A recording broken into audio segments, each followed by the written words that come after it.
Cheers and salutations to all you lovely, beautiful, outstanding people. My name is Kit. This is Americans Learn. And look, I know we had fun with ancient Rome, but there was one video in particular that caught my attention from Dovahati. And the thing is, look, he's done a lot of great work, folks. Here's hoping that someday we get a full story of the unbiased history of ancient Rome. And just remember, we are going to be due for a campaign with Aurelian. I found a very great documentary series about Emperor Aurelian and his campaign to restore the world. So stay tuned. Be sure to like, comment, share, and subscribe. We will be watching that entire documentary in, I think it's a 5-part series. If so, we'll be checking it out. But until then, we're going to go into fantasy because right now the #1 show seems to be House of the Dragon. Step aside, Star Wars acolyte. But we're going to check out Game of Thrones, an unbiased review from Dovahati. Now, look, I have my own theories about Game of Thrones. It's science fiction. It's not fantasy. It's science fiction. It's not fantasy. The children of the Forest are not our allies, and the White Walkers are humans. I mean, never mind. Never mind.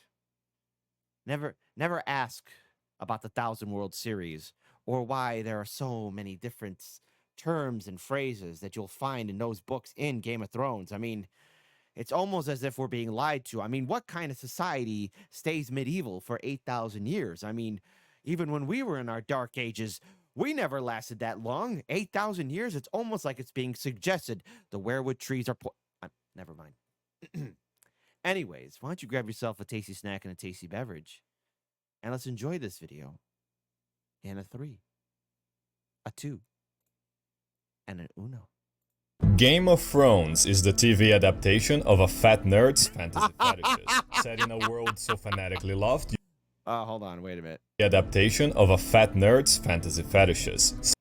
Yeah, there's a lot of weird stuff in that George has wrote a lot about, but George is never gonna finish the books, by the way, people. So stop asking. Set in a world so fanatic. Kiss me, John.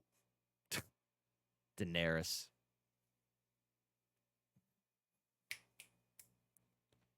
Who says she really was a Targaryen at all? I mean, of course, yes. Daenerys is a Targaryen. Wink. Fanatically loved. If you don't kiss me, I'll burn down King's Landing. You have to own guns to debate theories. Centered on the complex web of rivalries between squabbling noble families, the best way to appreciate George's giant narrative is to forget about it. Dig deep into the autism and learn of the wars, treachery, and magical catastrophes caused by centuries of Targ shit incest. It all started when Eastern sheepshaggers, the Valyrians, used blood magic to conjure dragons into existence, ordering them to conquer everything on sight, preserving the cursed chromosomes that controlled such beasts by getting sky high on incest. Dragons aren't hatched through magic. It could be theorized that the Valyrians are descendant of some sort of seed ship warriors from, never mind, I'm going into the Thousand World series, but they could be genetically engineered humans that have the capacity of hatching dragon eggs, because as the double war against the Harangan and the Fendi continued, never mind. Y'all ain't ready for this conversation. I mean, of course, Game of Thrones is fantasy. Y'all are not ready for this conversation. Culminating in an empire of inbred supremacists so cruel and decadent it triggered a volcanic apocalypse. Before that, when normal people had enough of the shepherd's filth, they migrated to Westeros, purging a race of magic manlets and forming multiple kingdoms, the strongest among them taking the Stormlands. Why the Stormlands? Because the first Storm King, Duran, was such a lad the daughter of the sea and wind gods gave up immortality to be his bride. Furious, the gods destroyed his wedding castle, so Duran declared war, rebuilding a stronger castle every time the gods nuked it, until he built Storm's End, a castle so strong he could nail the god's daughter 20... Even the mother's jealous. 24/7 with impunity, naming himself Duran Godsgrief. The constant storms are nothing more than the god's eternal seething. Other houses have their own stories, like after icy demons from the north invaded, causing a long night, they got beaten back by a mysterious hero, with the first Stark building a huge ice wall to keep them and some plebs out, sacrificing human babies for peace and interbreeding with the demons. Now, who's to say they were demons, but people? After all, the Night's King. Are we sure he was a villain? No, I mean being serious here. Because something ain't adding up. These words are not a warning, it's a threat. Yes. House Lannister, meanwhile, was founded by a lying schemer, this house or another was founded by the odd degenerate, and the Iron Islands, when first discovered, housed an empty throne made of oily black stone, said to have been built by half-human monsters from below the sea. For thousands of years, the Storm Kings led a golden age where the weak feared the strong. The weakest among them, Aegon Targaryen. Like a swarm of locusts, the Targaryen family escaped Valyria's doom to find a new place to ruin. In his rage against biology, Aegon shagged both his sisters, declaring a war on non-inbreds and cheating his way into conquering the continent, making his half-brother, Orys Baratheon, marry the Storm Lady to weaken Duran's divine bloodline. It didn't work. It didn't work at all. No. In fact, her ovaries were so strong that he bowed before her. Forming the Seven Kingdoms, the cursed centuries of Targaryen rule thus began. Cruelty beyond belief, endless incompetence, and madness. The madness and stupidity of Aerys II. A product of 300 years of incest, Aerys' DNA was such an affront to nature all of his kids were either stillborn, psychopaths, or rapists. Born from a blood sacrifice, Rhaegar Targaryen, despite being married, couldn't resist his lust for Lyanna Stark, so he kidnapped her, got her father burned alive, brother strangled, and started a civil war, all for the pleasure of violating a little girl. Targ-shields everywhere justify this, claiming he was a hero of prophecy to cover up his crimes, denying to their graves who the real hero was. Born among salt and smoke, blood of the Duran, and breaker of chests, Lyanna's betrothed, Robert Baratheon, The alpha male himself. I actually got his warhammer. rebelled to rid the world of the god's worst mistake. Crushing one Targ-shield army after the other, Bobby met the Vile Prince in the Battle of the Trident, killing him instantly with his massive warhammer. The Mad King dying as many Targs have, killed for ordering a massacre. His evil spawns escaped east, Rhaegar's own were crushed, and Lyanna gave birth to a Targ rape baby, of whose identity Ned keeps secret, unable to cope with his shame. After you've absorbed all of that, including that the East is completely filled with eldritch gods, you'll be ready to start. Game of Thrones begins 17 years after Bobby B saved the world. Without his beloved, he spends every day drinking and making bastards, ruling the Take that, Cersei. the north, Ned Stark tells everyone Lyanna's rape baby is his bastard, Jon Snow, letting him join a prison colony tasked with protecting civilization from the savages up north, who united under one king to flee the horrible conditions of their homeland. Serving as the king's hand, Ned dismisses Bobby's prophetic warnings, foretelling of the day the Targs would ravage Westeros with foreign hordes if they aren't killed. Meanwhile, said Targs plot vengeance, the eldest marrying his sister Daenerys to a warlord, planning to soon ravage Westeros with his foreign hordes, only for Daenerys to lead to both of their deaths and make a blood sacrifice to hatch 3 dragons. Back That was a cool moment in history. in Westeros, Ned discovers incest isn't Targaryen exclusive, the scandal of which getting him beheaded, multiple houses rebel, and Bobby is killed doing exactly what he loved most, killing monsters. The death of the show's protagonist Bore on the floor. sent shockwaves through the world, getting all even more invested on the ones that are still left. Embracing his duty as the rightful king and the Fire God's champion, Stannis Baratheon begins purging the realm of its enemies. Starting with his usurping younger brother. Hold on, wait a minute. Stannis Baratheon begins purging the realm of its enemies. Let's see. You got... Oh. Renly. You got the... let's see. Oh, why do I forget? The Greyjoy King. Forget his name. Joffrey, and then, of course, you got Robb Stark. The guy can command an army, but he's an idiot. Seriously. He made so many dumb mistakes. First of all, he should not have let his men declare him king of the North. He should have sent a raven to Stannis saying, hey, whatever relationship, whatever treaties your brother, my father had, let's still hold them true. That's all. That's all he had to do.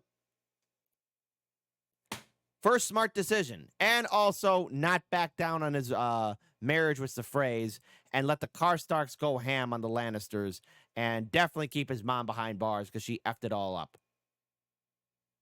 And if that's me being too harsh, I'm sorry. This is medieval rules, okay? He should have said, hey, Bannerman, thank you for wanting to make me king. Guess what? Stannis is king. Boom. Because Ned Stark said that Stannis was king. Should have honored what his father said. Stupid. I need king in the north. And don't think I forgot about what Sansa did. Jesus. You had 30,000 knights in backup reserve.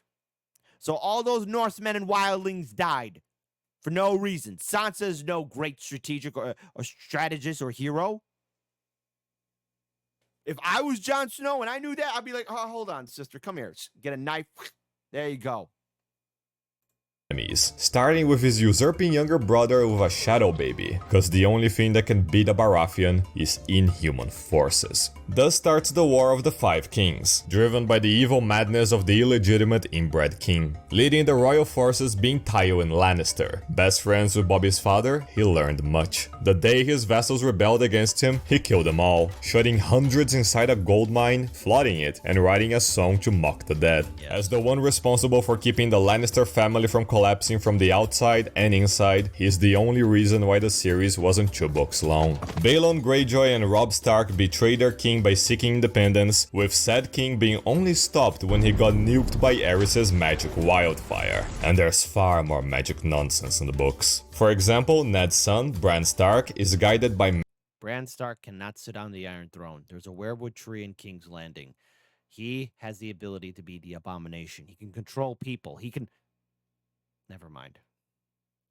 Never mind. You guys aren't ready for the 1,000 World Series. Just listen up, people. Brandon Stark cannot sit on the Iron Throne.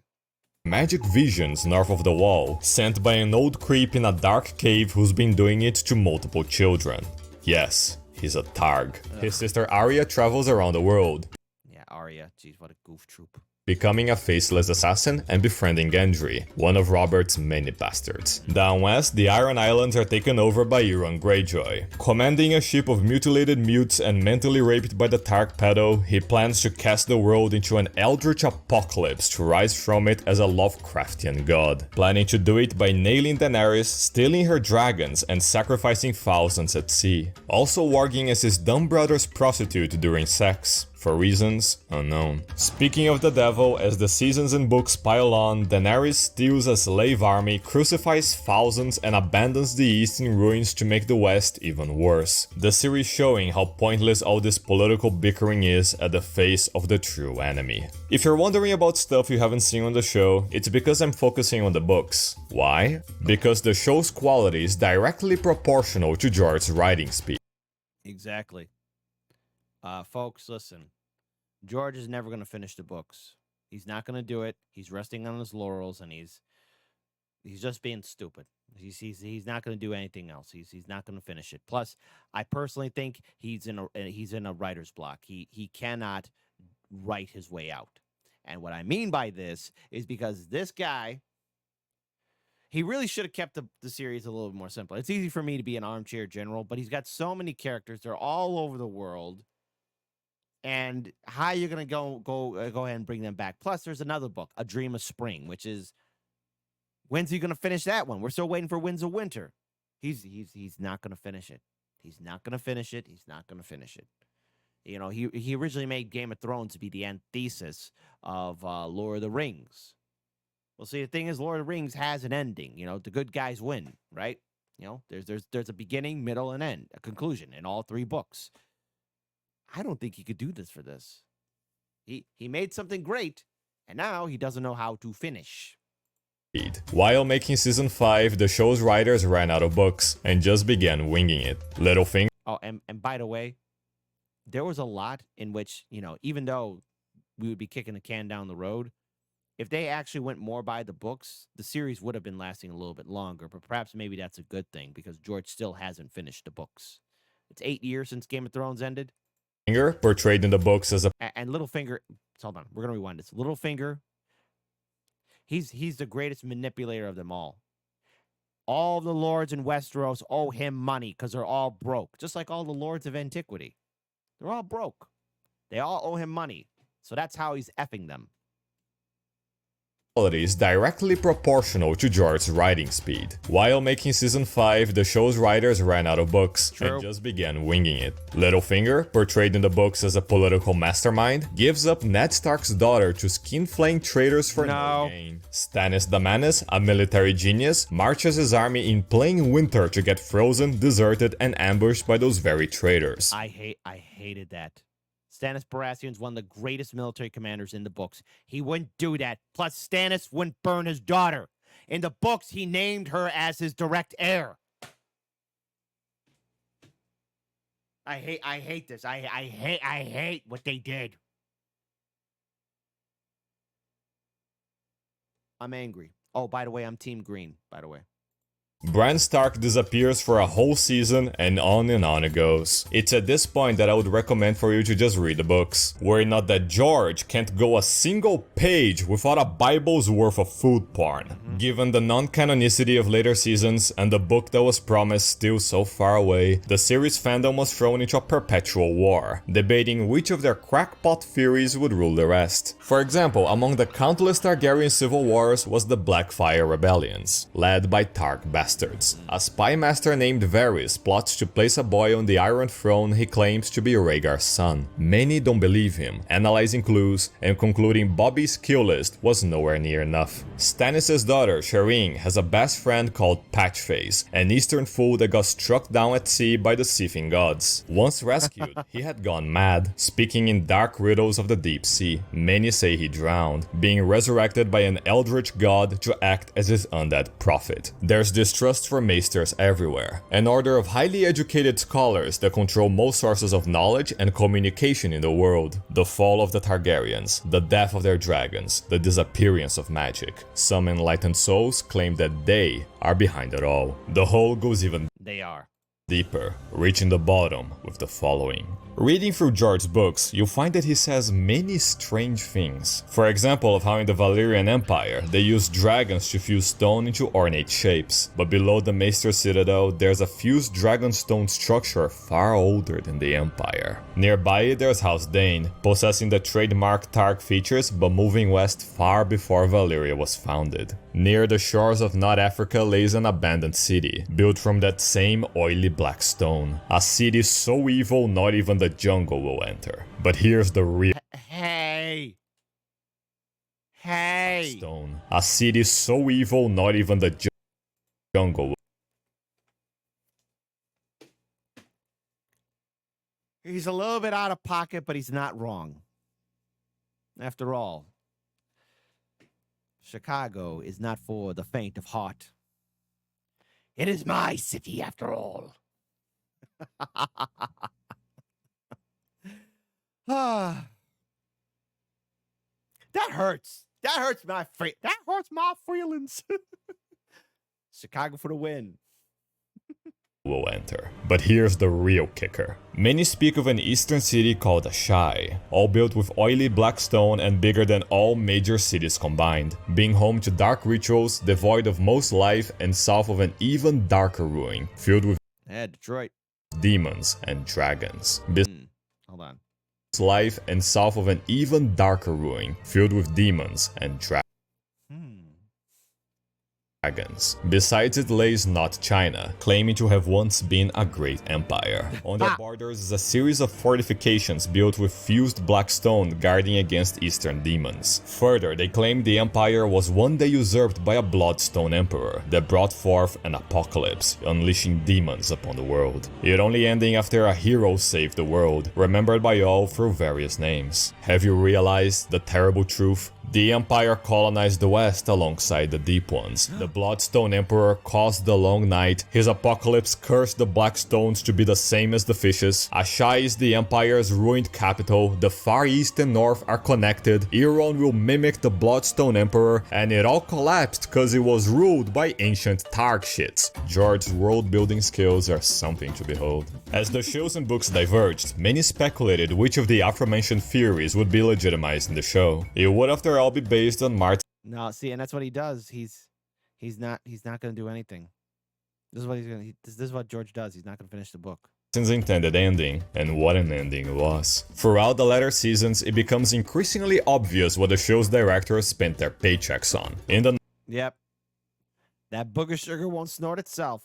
North, Bran Stark becomes a magic robot, downloading the old god's pedal hive mind and losing all personality. Euron Greyjoy, harbinger of the apocalypse, is portrayed as a horny pirate that cock-jokes his way into ruling the Iron Islands, all for his never-ending quest to taste royal pussy. Said pussy, after getting humiliated by the city that despises her, nukes their religious leader, her popular rivals, and illegitimately usurps power. And for that, everyone loves her. Tyrion Lannister, renowned genius, concludes the only way to get his sister to help fight the icy zombies is to go north, physically capture one, and show it live, to appeal to her humanity.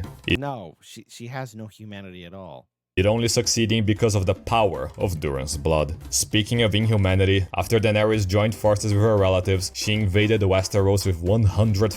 Oh yeah, by the way, there's a rumor that Tyrion could be a Targaryen.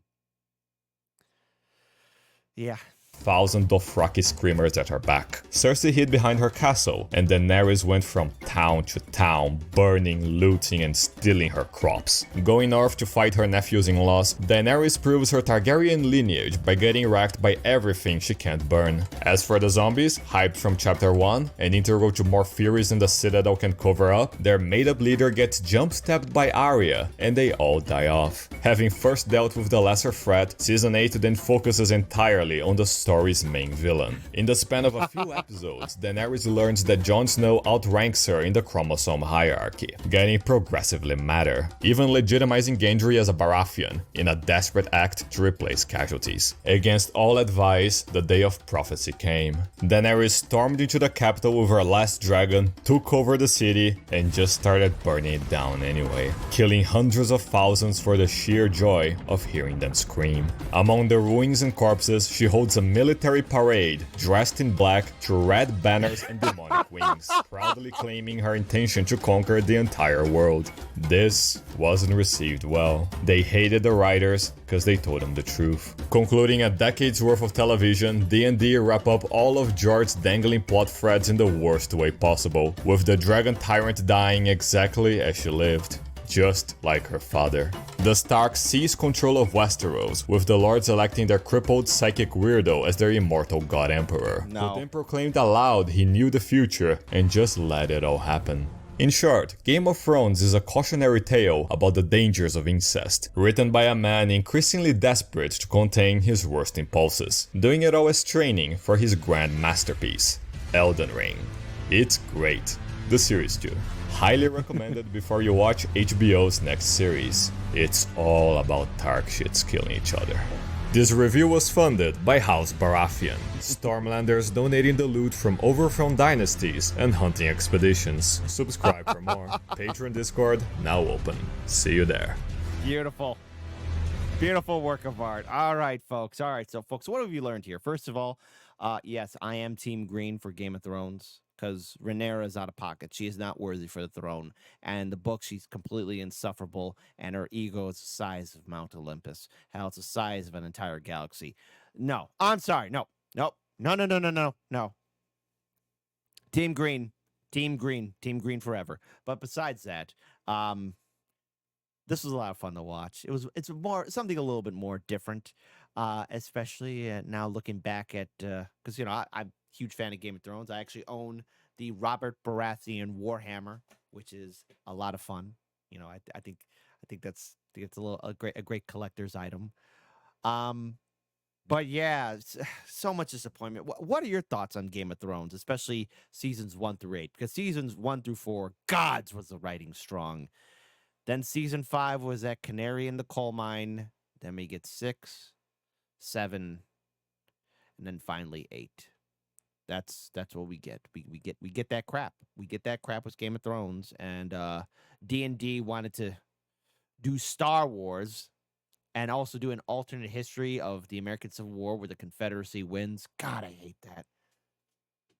I mean, listen, if you're going to do alternate history, make it interesting, all right? I mean, how many times have we seen alternate history of what would happen if the Axis powers won World War II? Or what would happen if the Confederacy won the Civil War? Life would suck still. In fact, it would suck even more. Okay? There. Conclusion. Come up with something far better. I mean, that would be great. That really would be great. You know, if you could come up with something better. But Game of Thrones, all the people that made it, you know, they really could have kept the series going on a lot longer. But then again, we would still have the same problem. George doesn't finish the books. He's never going to finish the books. I mean, that's just it. He's never going to finish. Never will finish. And I remember when Game of Thrones was a huge phenomenon, especially seasons 1 through 4, and then going on to 5, yeah. And then season 6, Battle of the Bastards. How is it you're not going to tell your brother, hey, John, it's me, Sansa. I have 30,000 knights that will help you win the battle against Ramsay Bolton. I don't want it. I don't want it. Do I have a queen? She's my queen. John, I'm giving you a huge tactical advantage here. I mean, what are you going to do? Just show up, stand up there? I mean, they outnumber you 2-1. And you're not going to give 1-1 the giant a giant club and shield?